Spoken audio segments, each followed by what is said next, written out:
tentunya wabil khusus Jam'iyah At-Tadhkir, hadirin hadirat Bapak Ibu Saudara rahimakumullah. Marilah kita bersama-sama kita panjatkan puja puji syukur yang tak terukur terhadap Allah Rabbun Ghafur yang selalu menyirami dengan nikmat, yang selalu membelai dengan kasih dan sayangnya, yang tiada pandang bulu siang maupun malam. Tentunya marilah kita selalu bersyukur kepadanya, selalu bertasyakur dan bertafakkur, sehingga segala puji bagi Allah Subhanahu wa ta'ala.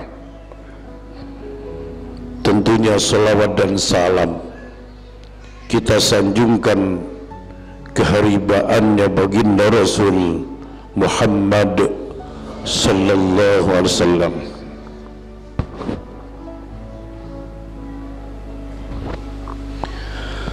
Hadirin yang berbahagia,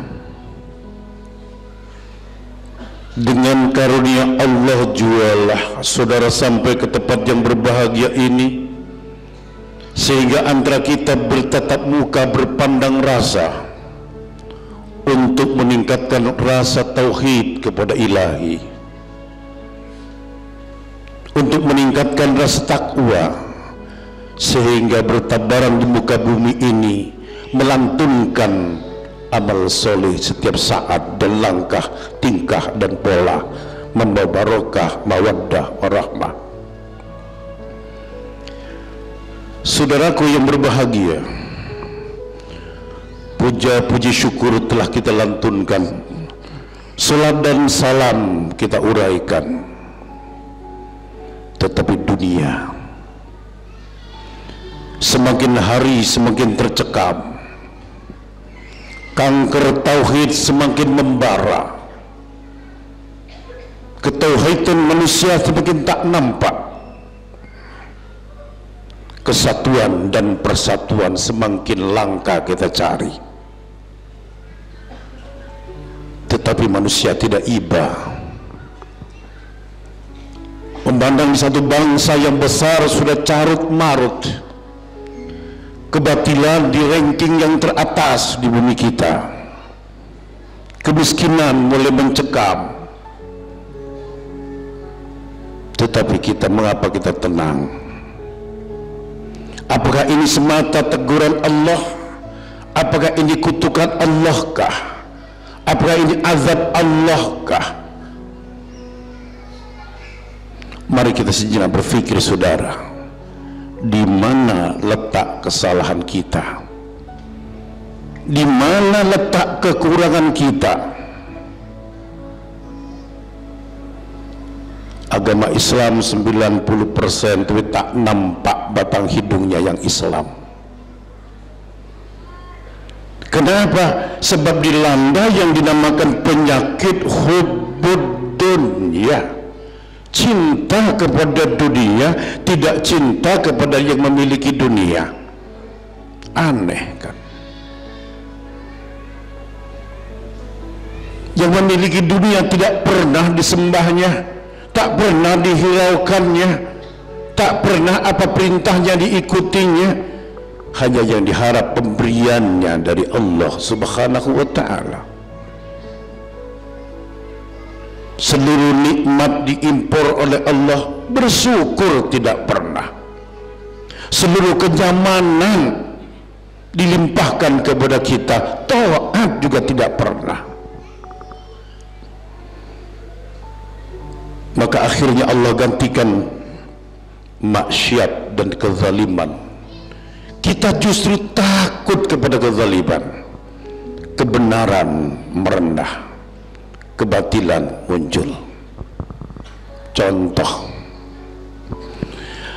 kalau kita katakan satu RT, satu RW itu 90 beragama Islam, tetapi kecil dan penakut, hanya berpura-pura beragama Islam, sebab tetapi Islamnya sudah nggak ada nyawa.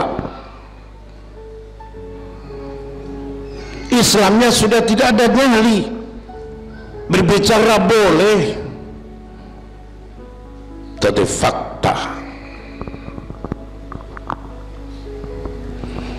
Contoh, di satu RW ini ada yang mabok 3 orang.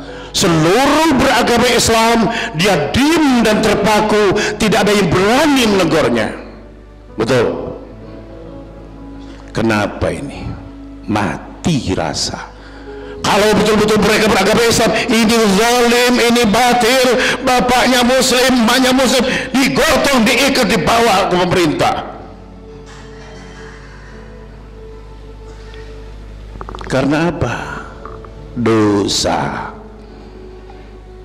Jiwa Islam telah mati.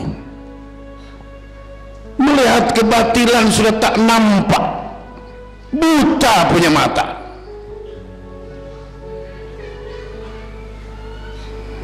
Ada yang judi, ada warung, buka minuman, kita tenang, liwat saja, padahal muslim.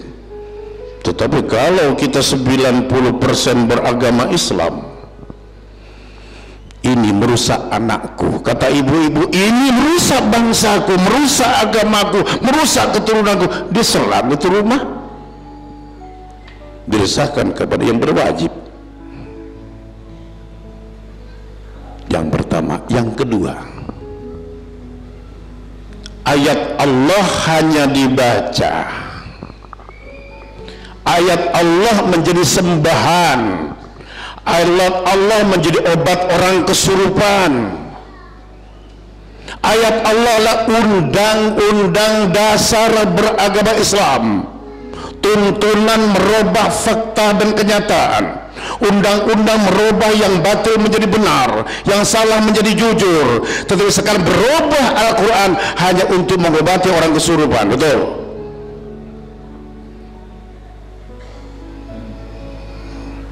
Banyak orang ini salah faham.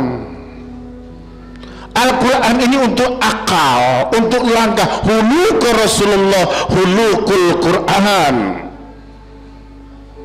Maka banyak akhir zaman manusia terjebak.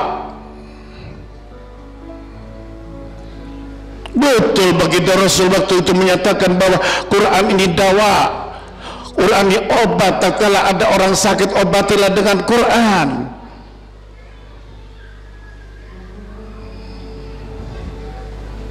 Tetapi siapa yang pengamal pertama kali? Arti dan tujuan apa yang dikatakan oleh baginda Rasul itu bukan itu, saudara. Bacakanlah Al-Quran orang yang bingung, yang tidak punya kesabaran, yang tidak pernah benar, yang tidak pernah jujur. Baca Al-Quran, artikan, tunjukkan.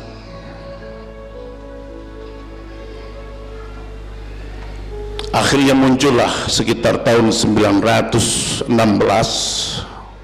orang-orang Katolik Roma. Setiap orang sakit dibaca Injil, minta berkat karena baca Injil. Sekarang muncul pula di Republik Indonesia orang kesurupan dibacain Quran.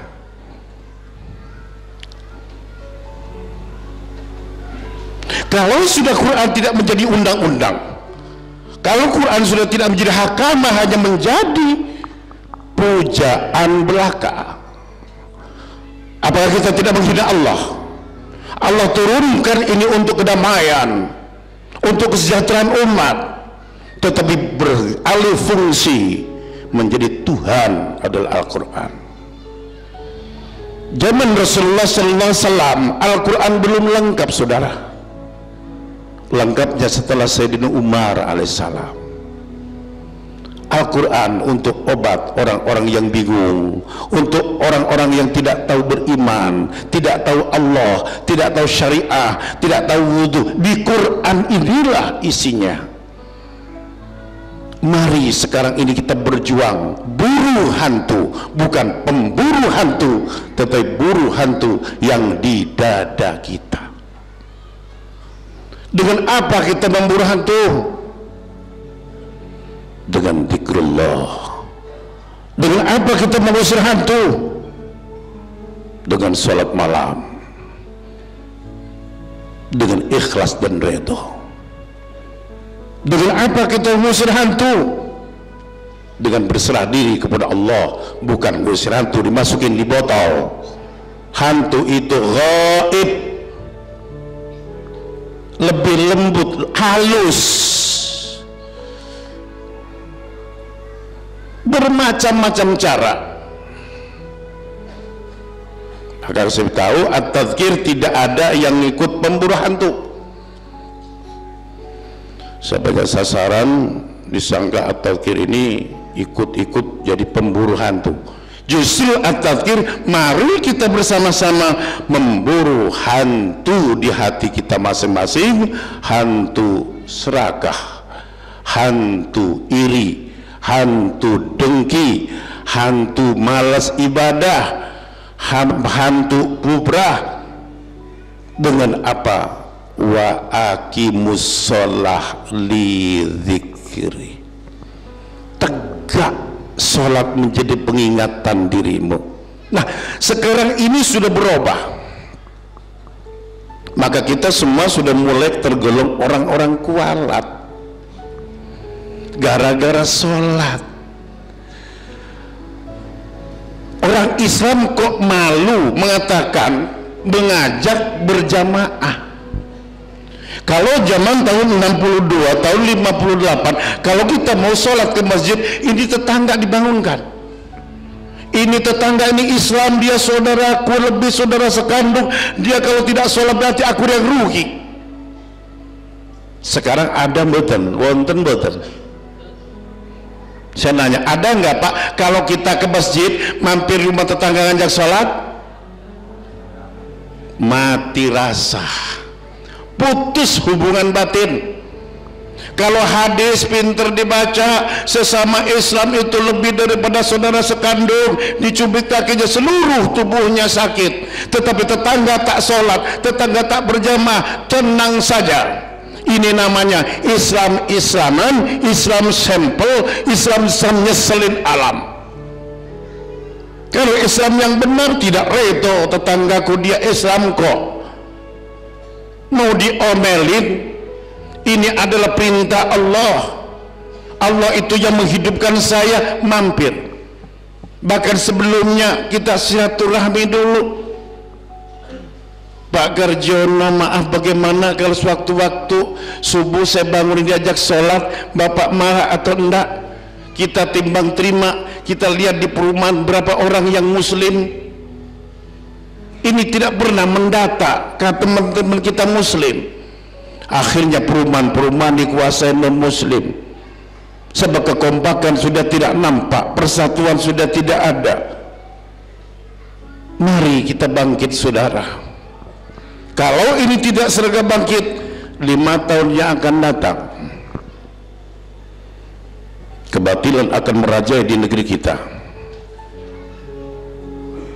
Sekarang sudah sangat merajai. Maka sehingga orang-orang yang bertauhid lemah, sehingga orang-orang yang jahiliyah yang bangkit.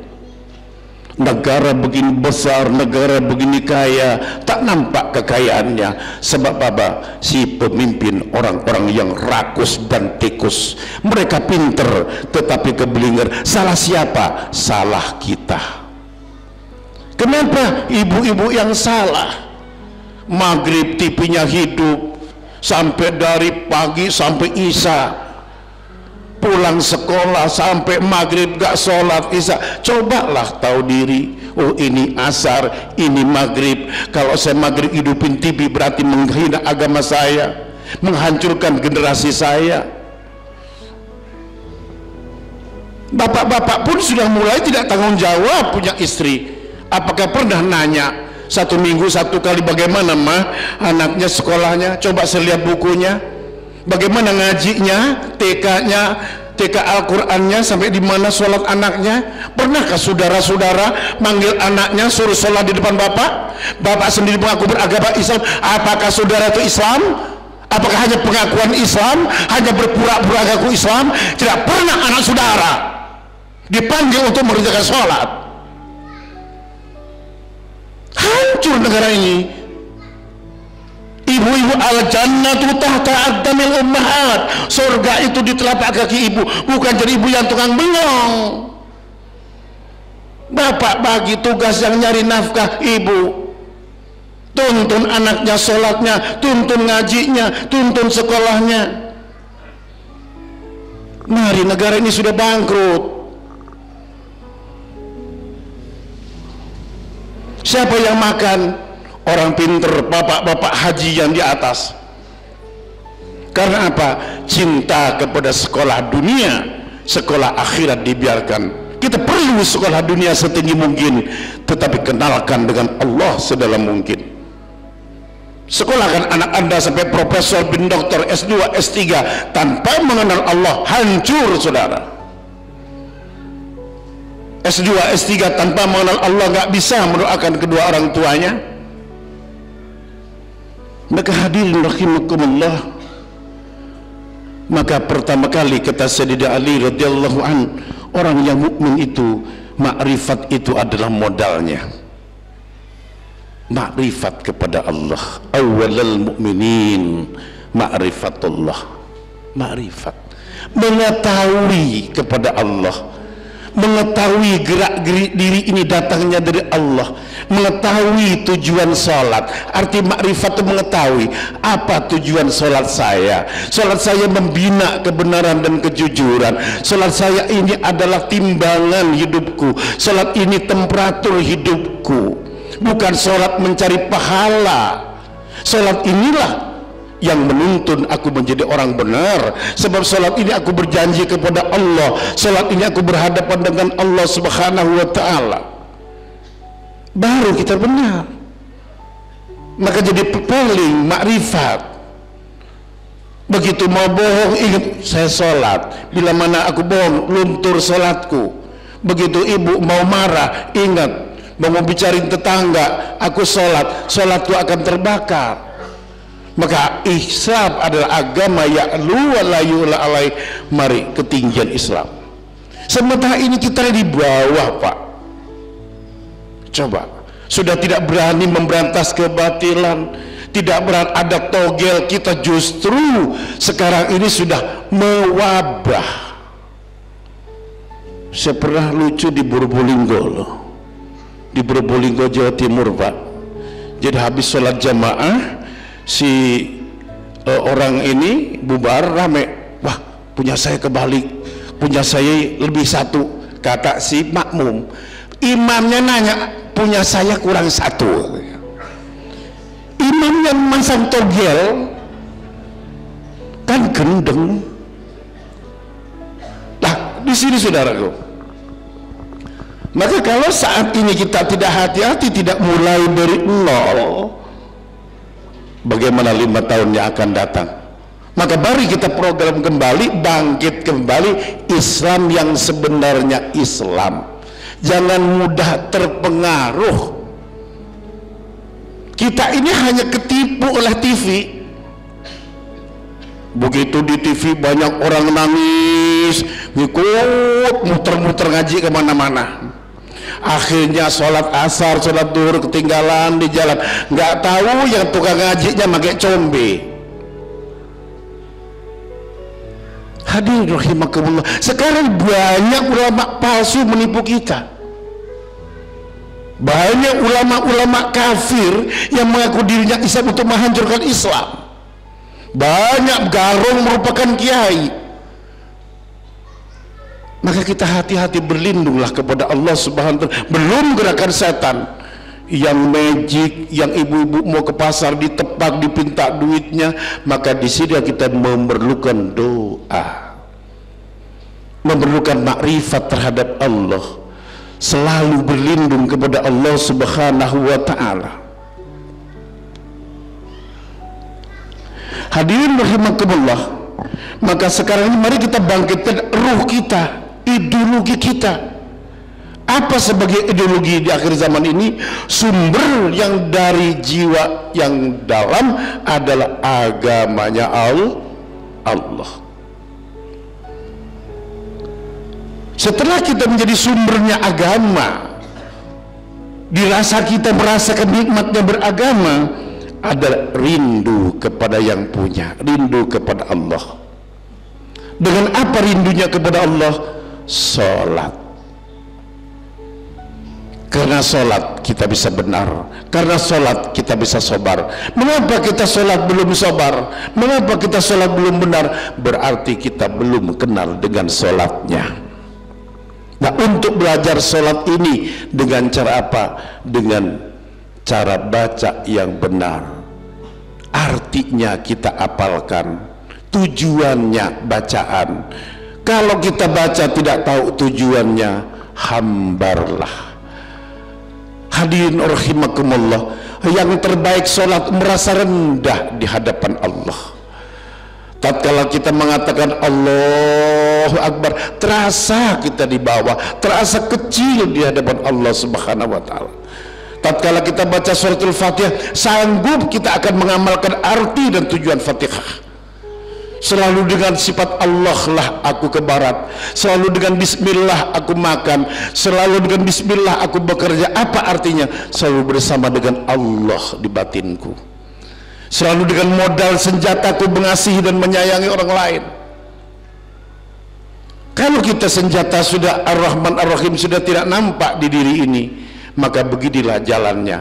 Kita sudah tidak ada Ar-Rahman terhadap tetangga tadi, akhirnya kita tidak membangunkan tetangga untuk sholat berjamaah. Ar-Rahman tidak ada, tidak berani mengajak keponakan kita untuk mengaji ilmunya Allah dan sebagainya. Mari kita bangkitkan Ar-Rahman, kita bangkitkan Ar-Rahim, kita munculkan di pasaran ini. Alhamdulillahirabbil alamin. Bagaimana terpuja dan terpujinya bangsa kita sekarang.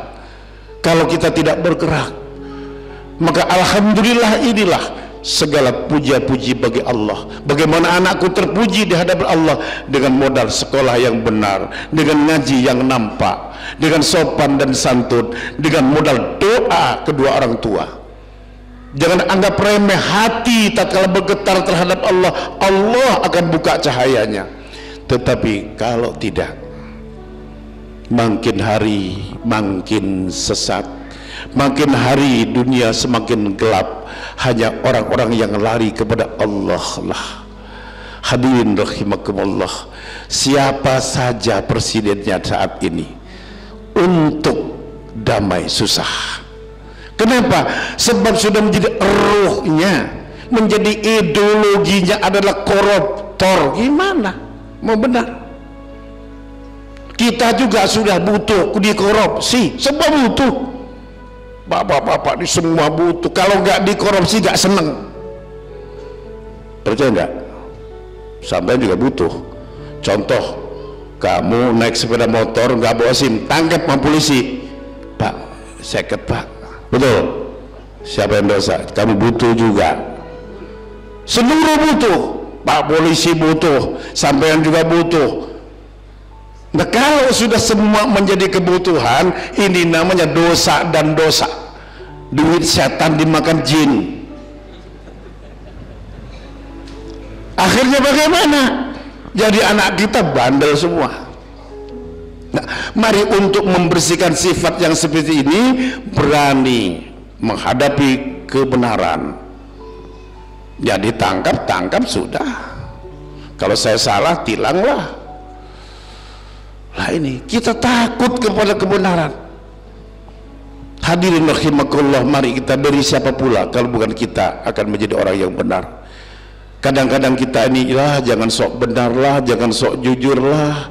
Kadang-kadang kalau kita punya anak sekolah tinggi, setelah sekolah tinggi masuk di satu pekerjaan pemerintah, instansi pemerintah, dikarenakan sudah S3 kedudukannya empuk. Kalau nggak kaya, diomelin, goblok lo tong, di sekolah yang tinggi-tinggi, kerja di Pertamina, pakai sepeda ontel lo, nggak bisa korupsi, tempat betul, tempat bagus itu. Kalau anak nggak bisa korupsi, marah orang tua zaman sekarang. Betul. Karena apa? Sebab darah, ruhnya. Jadi tentara, jadi polisi, kalau nggak bisa korupsi, bapaknya yang marah. Maka hal ini mari kita sadar, kapan kita akan kembali kepada Allah kalau dengan modal uang haram? Kapan kita akan menjadi orang yang benar kalau nafas kita selalu dibubuhi dengan kejahatan? Modalnya mari sesungguhnya innas salata tanha anil fasya wal munkar. Mari salat kita jadikan acuan, sembahyang kita jadikan pedoman, Al-Quran jadikan peraturan kehidupan kita, salawat Nabi menjadikan penyelamat dalam kehidupan. Berdoa salawat itu bukan karena banyaknya, memohon kepada Allah dengan tartil yang pendeklah, umpamanya Allahumma sholli ala sayyidina Muhammadin wa ala sayyidina, minta kepada Allah, ya Allah selamatkanlah baginda Rasul serta kami pengikutnya, ya Allah selamatkan bagaikan selamatnya baginda Rasul. Bukan kita hitung banyaknya, tetapi hati di dalam ini, insya Allah. Bukan karena ribuannya, bukan 400-nya. Apalagi kita tatkala baca surat Al-Fatihah, maka surat Al-Fatihah ini juga doa. Tatkala kita baca iyyaka na'budu wa iyyaka nasta'in, mohon kepada Allah, ampuni ya Allah kedua orang tua kami, berkatilah ya Allah anak keturunan kami. Si ibu mendoakan bapak dengan anak dengan Fatihah, tatkala iyyaka na'budu wa iyyaka nasta'in, mohon, yakin kok. Maka sangat dibutuhkan sekali ini doa dan akhlakul karimah. Mari kita tunjukkan kepada agama yang manapun, kepada tetangga yang manapun, bahwa Islam itu adalah salam, Islam itu adalah agama kebangkitan, bukan agama yang lemah, tetapi agama yang kuat dan gagah dan perkasa. Hadirin rahimakumullah, keteguhan dan berzikir kepada Allah harus kawan sejati kita. Sebab bila mana kita sudah berzikir kepada Allah, dosa dan nista, iri yang dengki di hati sudah mulai berkarat sekian puluh tahun, dengan redha berzikir kepada Allah, maka terkikislah di hati itu. Setelah hati ini terang benderang, nur dari Allah sampai ke hati ibu-ibu, maka apa yang dikatakan oleh ibu-ibu sampai ke telinganya anak kita. Lah sekarang disuruh sholat malah mencilat, disuruh belajar mana nonton TV, sebab hati ibu dan bapak di sini banyak flek dosa tahun-tahun yang lalu belum dibersihkan. Dengan zikir yang mana? Dengan tasbih sebanyak mungkin. Bosan dengan tasbih dengan asma Allah, dengan ya malikul mulku, dengan ya latif, dengan ya hayy ya qayyum, supaya hati yang mati supaya hidup. Dengan ya jabbar ya qahar, biasanya kita ibadah itu lemah, biasanya bangkrut, dengan ya jabbar ya qahar bisa bangkit lagi. Juga kita berangkat bekerja, timbang sekarang ini banyak iblis, dari rumah sudah subhanallah sampai nyetir sepeda motor tabrakan mati, asma Allah subhanallah mati sakit. Coba kita nyetir motor inget duit, begitu mati duit mati sangit. Ini sebetulnya nyetir motor mikirin duit ngelamun tumburan, tapi kita nyetir motor dengan asma Allah. Dua, kita hasil hati menjadi bersih, pahala akhirat lebih besar. Maka ini saudaraku, sudah saatnya di zaman yang sangat kecepit, di zaman yang sudah mulai betul-betul mulai sulit, segala macam sulit. Ini sudah mulai BBM sulit. Coba kalau 100 hari aja nggak ada BBM, bisa naik apa sepeda ondel kita.